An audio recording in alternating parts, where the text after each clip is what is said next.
Sean's question is, I know that Hollerado toured the UK in 2017 with Sum 41. Would love to know if he has any good stories about that tour. um, that was an amazing tour. That was a really interesting tour, because Derek Whibley, I mean, famously, this isn't top secret or anything, but he, um, suffered, suffered from alcoholism for a while before that tour, but then got managed to completely kick it, sort of completely cut it out. And we were on two tours. We were on one with them before he went through that transformation, in Canada and the US. And then we were on that one, which took place shortly afterwards, that he just totally decided to cut everything out. And he was so amazing. He was such a master of the stage, killed every single show, playing to 5 to 10,000 people a night. I've seen a lot of bands perform, but as far as frontmen go, you'd be hard pressed to find somebody who matches up to him, I think. So first of all, it was amazing in that way.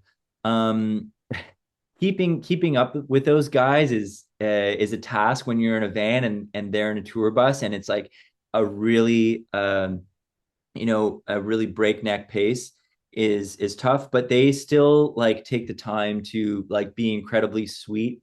I think I it was my birthday on the tour, and they took the time to not only get me a cake, but they got me a pair of socks that was like the local UK soccer team, wherever we were. I don't think it was Manchester, but that's like the only soccer team I know. So that's what comes to mind.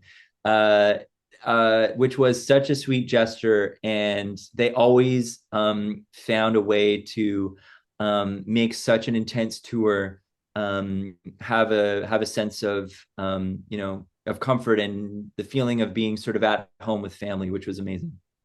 And when you mentioned that it was hard to keep up with them, it's they're a band with a tour bus with a hired driver, and they could sleep at night while the driver is driving to the next city, and then you guys are four band members driving your own van. So while they're getting sleep, you guys are actually up driving through the night. Is that what was so hard to keep Basically, up? and a lot of opening bands wind up in that position, uh, where you're huffing and puffing to make it to sound check, whereas they're waking up in the next town after having slept on the bus overnight. You're doing exactly as you said. You're driving overnight. There's something really fun about it, and when you're in the moment, it's like a sport. And your adrenaline is pumping and it keeps you going. But at the end of a tour like that, you need to sleep for about 2 weeks.